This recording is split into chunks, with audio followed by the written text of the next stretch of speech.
Hoje é dia 25/9/2022, aqui é a Franciane do canal Fique Ciente. Pode o Espírito Santo e o porco estarem no mesmo lugar?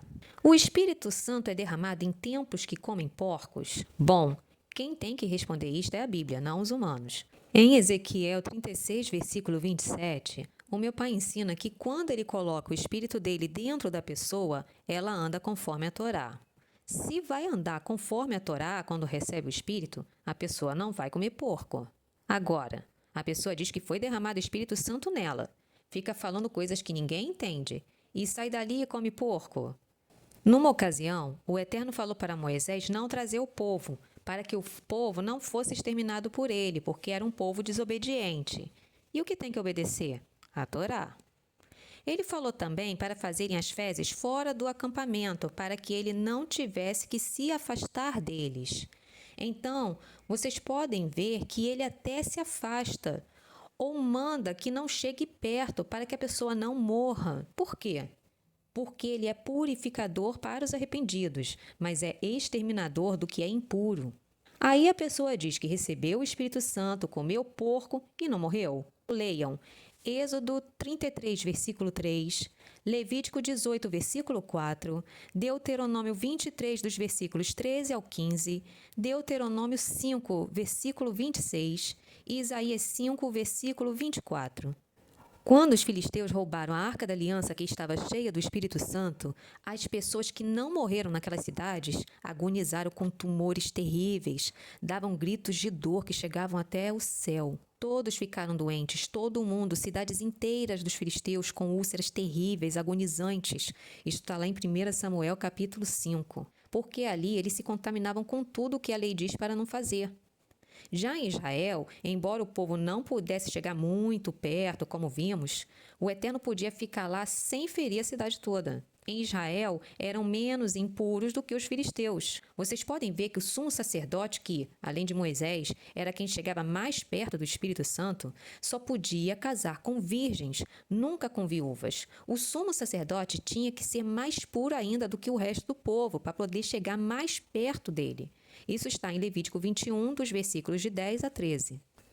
Em Joel 3, dos versículos de 1 a 4, meu pai diz que quando o Espírito Santo fosse derramado nas pessoas, seria tempo de muitos fenômenos e aconteceria o grande e terrível dia dele. O Espírito seria derramado e também haveria sangue, fogo, colunas de fumaça, lua em sangue, sol em trevas, sinais nos céus e na terra. No livro História dos Hebreus, obra completa, páginas 1369 e 1370, o historiador Flávio Joséfo, que viveu na época do Messias dos Apóstolos, disse sobre os fenômenos daquela época o seguinte: que um cometa que tinha a forma de uma espada apareceu no céu de Jerusalém durante um ano inteiro, que numa noite foi vista durante 1h30 ao redor do altar e do templo uma luz tão forte que parecia que era dia, que uma vaca que estava sendo levada para ser sacrificada deu à luz no meio do templo, que a porta do templo, que era de bronze pesadíssima até para 20 homens empurrarem, abriu sozinha, mesmo fechada com enormes fechaduras, barras de ferro e ferrolhos que penetravam até o fundo no chão, que viram no ar carros cheios de homens armados atravessando as nuvens, que no dia de Pentecostes à noite, os sacerdotes no interior do templo ouviram um ruído e logo em seguida uma voz repetindo várias vezes: "Saiamos daqui". Em Atos 2 também fala de Pentecostes. Diz que foi em Pentecostes que o Espírito Santo desceu e veio acompanhado de vários fenômenos. Veio do céu um ruído como um vendaval tempestuoso, apareceram línguas de fogo que se repartiam e pousavam sobre cada um deles. Como que essas pessoas que vêm dessas denominações que chamam de pentecostais dizem que aconteceu com elas igual a Atos 2? Quando nunca houve no meio deles esses fenômenos de Atos, e ainda por cima comiam porco. Se dizem que foi igual a Atos 2, são mentirosas. E o Messias falou para os apóstolos em Lucas 24, dos versículos 47 até o 49, que o arrependimento deveria ser pregado a todas as nações, mas era para eles esperarem receber a força do alto. Com a força do alto, eles iriam às nações. Por que ele mandou esperar a força do alto?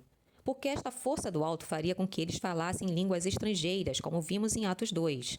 Então, o Espírito veio para eles pregar um arrependimento aos estrangeiros, para edificar estrangeiros, não foi para edificarem a si mesmos. Isso está em Lucas 24 e Atos 2, não sou eu que estou dizendo, não. Porém, esse povo de hoje prega falando coisas estranhas que não se identificam com nenhum idioma conhecido. Quando você pergunta qual idioma ou dialeto estão falando, eles não dizem.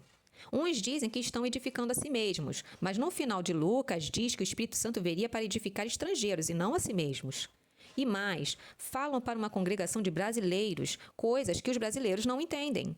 Se está falando com brasileiros, fale em português. Se está falando com franceses, fale em francês. Mas eles não podem, porque não têm dom de falar outros idiomas. Mentem. Não foi igual Lucas 24, Atos 2 e Joel 3. E sobre falar o que a congregação não entende, veja alguns trechos sobre o que a Bíblia disse dos profetas bêbados que falavam língua estranha para o povo que estava ouvindo eles. Está escrito bem assim.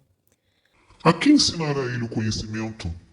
A quem fará ele entender o que foi dito? Com efeito, é com lábios gaguejantes e uma língua estranha que ele falará a este povo.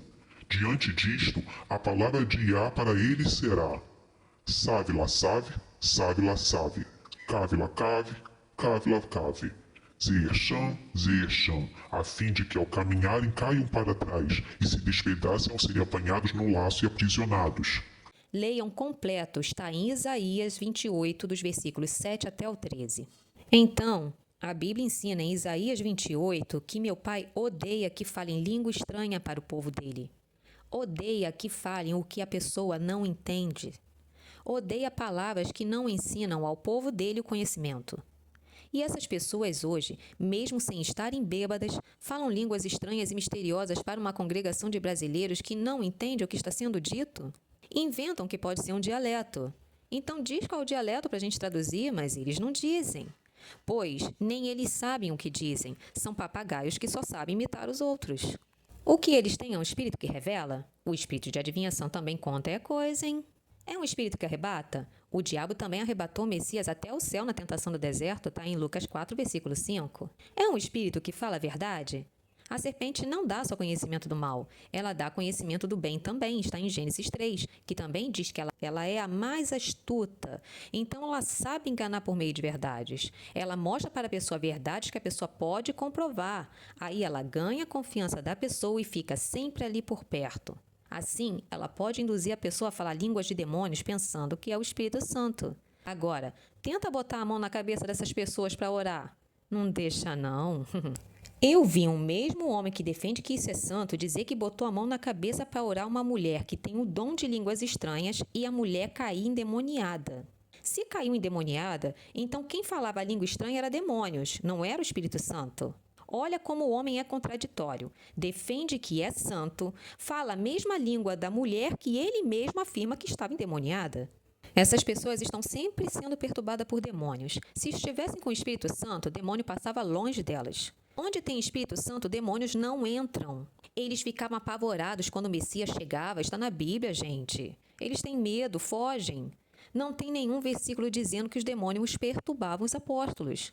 Aí essas pessoas dizem: digo que é santo porque só eu que sei o que acontece. Sou eu que vivo. Sou eu que sei a minha experiência. Sou eu que sinto. Só eu posso dizer. Tudo eu. A Bíblia ensina. Ai dos que são sábios aos próprios olhos e inteligentes na própria opinião. Está em Isaías 5:21 e ainda diz.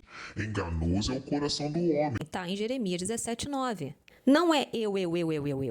É o que a Bíblia ensina, ponto e acabou. Essas pessoas precisam avaliar o seguinte: quem é realmente que elas amam? Se é o Espírito Santo que está na Bíblia, aquele que se chegar perto elimina quem come porco, conforme vemos lá em Isaías 66:17, Êxodo 33:3, Deuteronômio 23, do 13 ao 15. ou se o que elas amam é esse outro espírito aí que está fora da Bíblia, este que convive junto com os porcos. Porque tem pessoas que só passaram a amar depois de terem vivido essas experiências que não têm amparo na lei e nos profetas, sendo que Isaías 8:20 diz que se não falar conforme a lei e os profetas não tem luz. São pessoas que sempre frequentaram igrejas, mas não tinham experimentado o amor pelo eterno.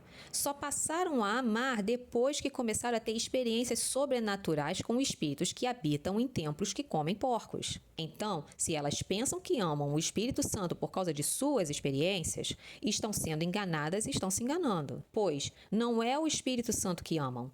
Amam o espírito impuro que finge ser santo. Amam o espírito que fica com porco. Elas estão enganadas porque querem. Sabem o que a Bíblia ensina, mas para justificar o seu amor por esses espíritos, se fazem de sábios a seus próprios olhos e ignoram completamente o que a Bíblia diz. São tipo aquelas pessoas que adoram Trindade e dizem que a Trindade e o Elohim que abriu o Mar Vermelho são a mesma coisa. São tipo aquela pessoa apaixonada que enxerga qualidades no parceiro que ele não tem, que são de outra pessoa.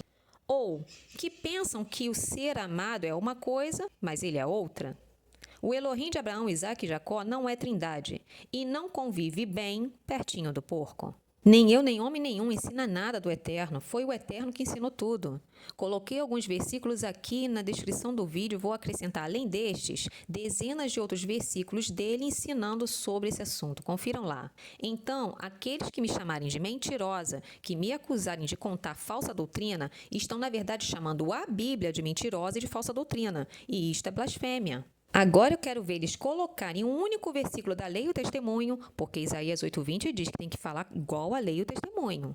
Coloca um único versículo dizendo que o Espírito Santo e porco convivem bem estando no mesmo lugar.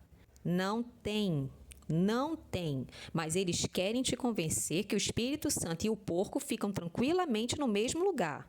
Ai dos que transformam o mal em bem. Isso está em Isaías 5:20. Refutar a mim é mole. Eu quero ver refutar a Bíblia, se é que se atrevem. Ai dos que são sábios aos próprios olhos e inteligentes na própria opinião. Isaías 5:21. Sabe o que acontece com eles? Está no versículo 24. Tá assim. Por isto, como a chama devora a palha, como o feno se incendeia e se consome, assim sua raiz se reduzirá a mofo, sua força será levada como pó. Com efeito, eles rejeitaram a lei de Iá dos exércitos, desprezaram a palavra do Santo de Israel. Porco é impuro. Está na lei. Meu pai destrói impuro, ou se afasta para não destruir. Está também na lei. Enquanto estivermos respirando, estamos tendo oportunidade de nos convertermos para que não sejamos como palhas devoradas pela chama. Devemos ter muito cuidado com o que sai da nossa boca, porque o Messias falou que o que sai da boca pode tornar o homem impuro, está em Marcos 7. Do que adianta a pessoa não fornicar se ela fica inventando coisas que não estão na Bíblia ou são contra a Bíblia? Vai para o mesmo lugar que os fornicadores. Devemos falar só o que a Bíblia ensina. Sejamos prudentes, virgens prudentes. Shalom a todos.